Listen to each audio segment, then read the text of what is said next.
Bienvenidos, queridos alumnos. Vamos a iniciar hoy el estudio de la palabra fundamental dentro de la comunicación, el verbo. El conocimiento de esta palabra nos va a permitir también tener una sólida base para cuando nosotros nos enfoquemos en el estudio sintáctico, es decir, la manera en que constituimos oraciones, puesto que el verbo es el núcleo oracional. ¿Cómo definimos esta palabra? En primer término, se trata de una palabra variable. Podemos decir que es la más variable de todas las palabras del español porque presenta el mayor número de accidentes: persona, número, modo, tiempo y aspecto. Es además independiente, ya que por sí sola tiene un significado tan pleno que incluso puede constituir una oración. Su inventario es abierto, ya que el número de verbos se incrementa conforme el hombre va avanzando, se va desarrollando. Nada más fíjate en la cantidad de verbos nuevos que nosotros empleamos: chatear, googlear, mensajear, satelizar, clonar, etc. Podemos decir que el verbo que indica actividad, ejecución, pasión, estado, es una palabra que lleva a la realización lo que en un sustantivo es solo un concepto. Por ejemplo, el concepto de amor como un sentimiento se traslada a una acción en el verbo amar. La idea de estudio, actividad dedicada a la adquisición de conocimientos, se traslada a la acción cuando empleamos el verbo estudiar, porque ahí en su materialización es yo estudio, tú estudias, él estudia, nosotros estudiamos, etc. Esta palabra, entonces, que es la más importante del español, debido a la cantidad de accidentes que tiene, transmite también una diversidad de significados. ¿Y de qué manera? Si analizamos la estructura verbal, reconocemos una primera parte que es el morfema lexical o lexema. En él se encuentra el significado principal. Este morfema lexical se acompaña de un morfema flexivo, es decir, a través de este morfema se indican los accidentes o las variaciones de significado. Como hemos visto, hay varios accidentes y todos son indicados con el morfema flexivo, lo que significa que el morfema flexivo del verbo es del tipo sincrético o amalgama, un morfema que transmite más de un significado. ¿Cuáles son estos accidentes que presenta el verbo? La persona, o sea, quién realiza la acción; el número, o cuántos realizan la acción; el modo, o sea, cómo se realiza la acción; el tiempo, o cuándo se realiza la acción. Estos 4 accidentes están señalados en el morfema, pero el último, el aspecto, carece de marca morfémica. ¿Cómo entonces podemos conocer el aspecto del verbo? El aspecto es el accidente que indica si la acción ha concluido o no. Ese conocimiento lo adquirimos a través del análisis del tiempo. El tiempo verbal determina si el aspecto es perfectivo, o sea, que la acción ha concluido, o si es imperfectivo, que la acción aún está en proceso. Si tomamos de ejemplo cualquiera de las terminaciones, cualquiera de los morfemas flexivos, podemos realizar el análisis. Por comodidad, he elegido la segunda conjugación, amas.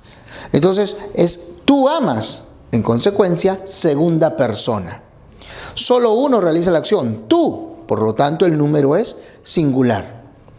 Al decir tú amas, estoy afirmando. Mi perspectiva de hablante es una aseveración. La acción desde mi perspectiva es real, modo indicativo. La acción se realiza en este momento, el tiempo es presente. Y siendo presentes, estando en realización, el aspecto es imperfectivo. Así de sencillo es analizar esta palabra. Y siempre debemos recordar que si se trata de un verbo, vamos a encontrar esta estructura, morfema lexical y flexivo. Porque existen formas no personales, así llamadas porque carecen de accidentes, entre ellos el de persona, o también se las llama verboides. Son palabras cuyo lexema es el mismo de un verbo, pero carecen de conjugación. Si hay verbo, entonces hay conjugación, entonces hay accidente. Si se trata de un verboide, no hay conjugación, por lo tanto no hay accidentes. ¿Y cuál es la utilidad de estas palabras? ¿Cómo las reconozco? Sígueme por aquí. Estos verboides son tres: el infinitivo, el gerundio y el participio. El infinitivo puede ser simple o compuesto. Si es simple, lo reconoces por la terminación ar, ed o ir, como amar, comer y partir.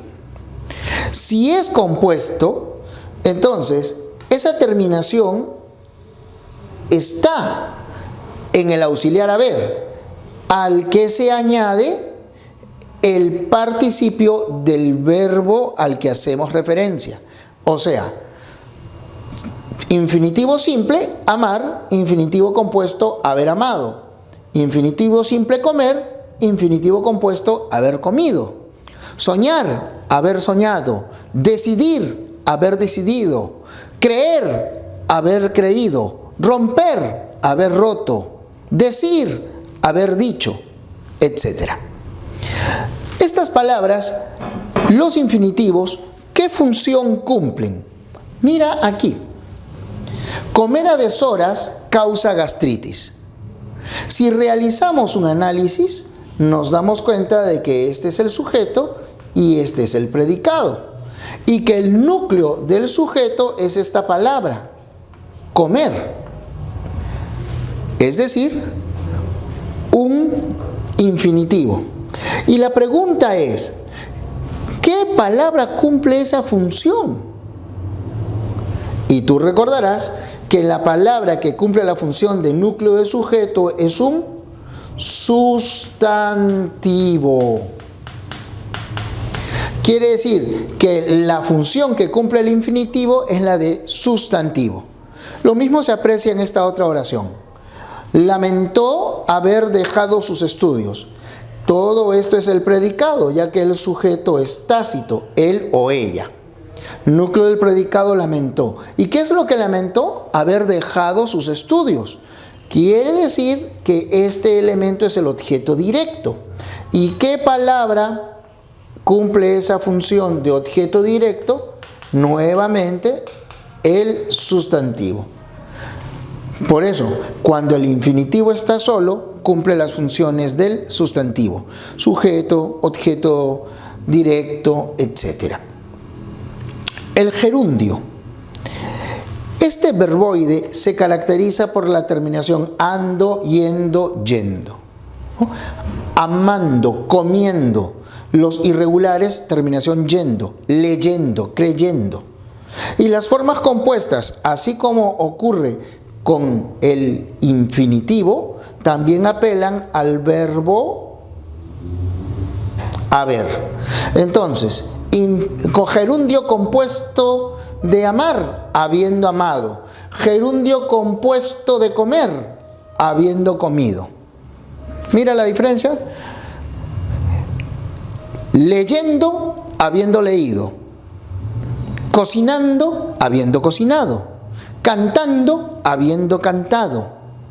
Diciendo, habiendo dicho, etc. ¿Y qué función cumple el gerundio? Analicemos. Los niños regresaron corriendo.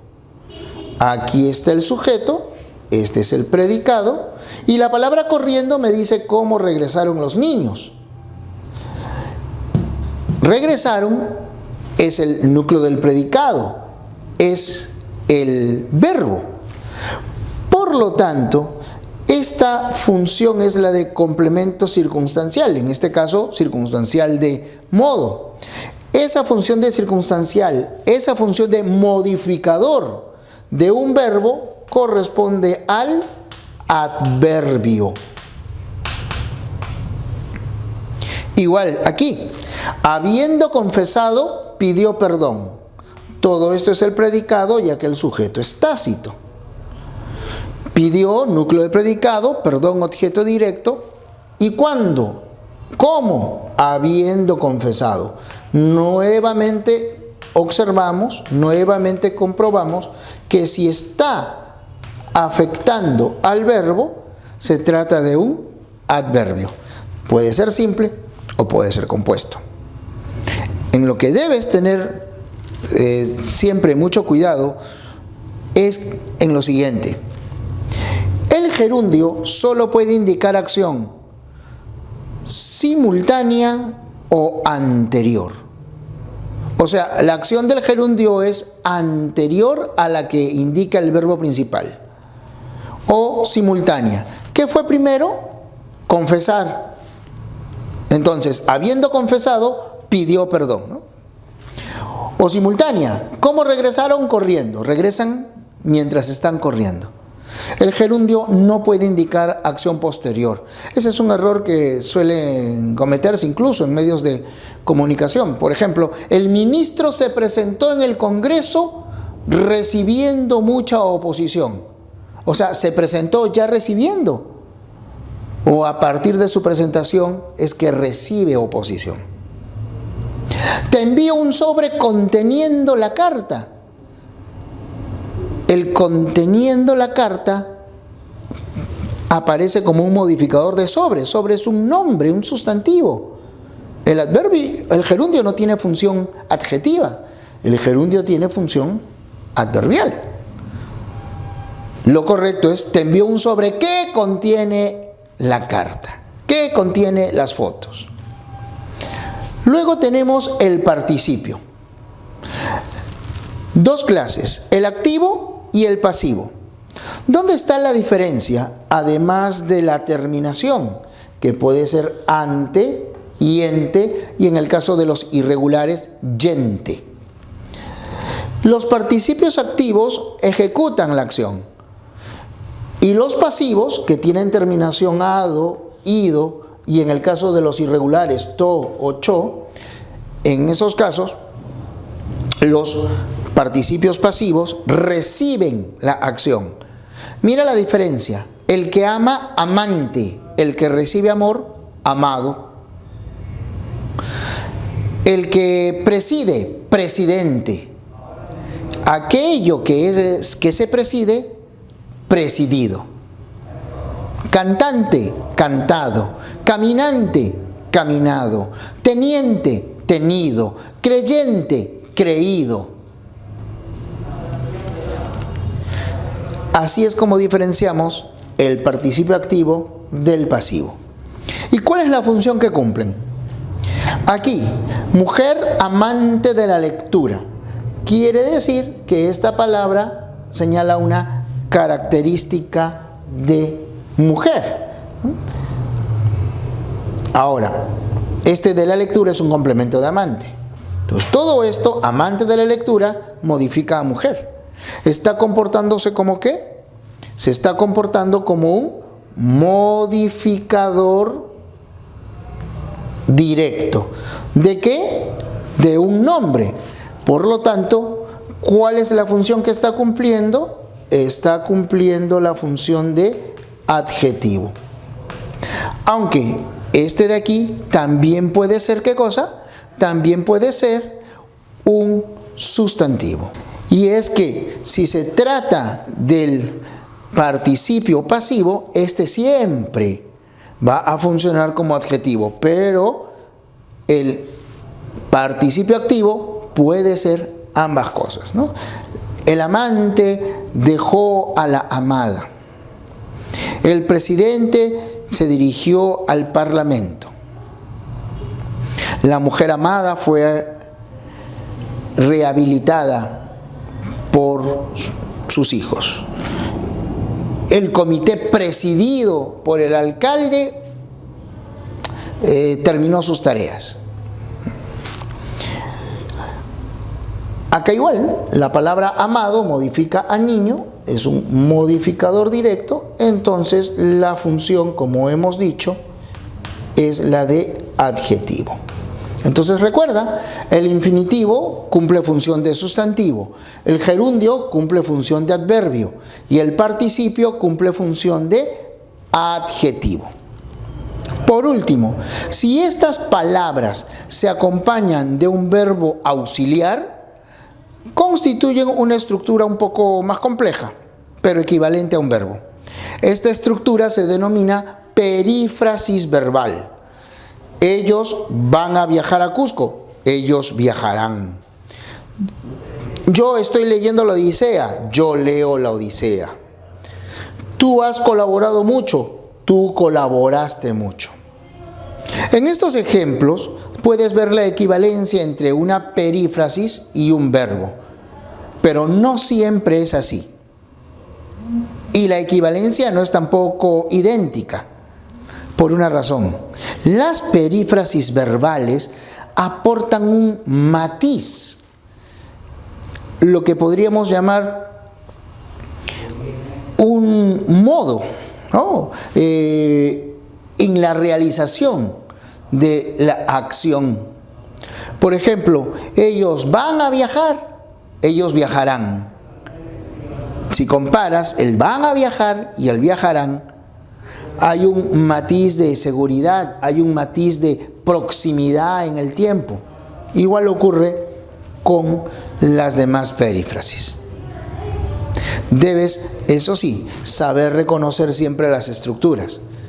Si hay un verbo auxiliar del que se acompañan, constituyen perífrasis y por lo tanto toda esa estructura, como estos ejemplos, van a viajar, estoy leyendo o has colaborado, toda la estructura debe contar como una sola clase de palabra. Toda la estructura cuenta como un verbo.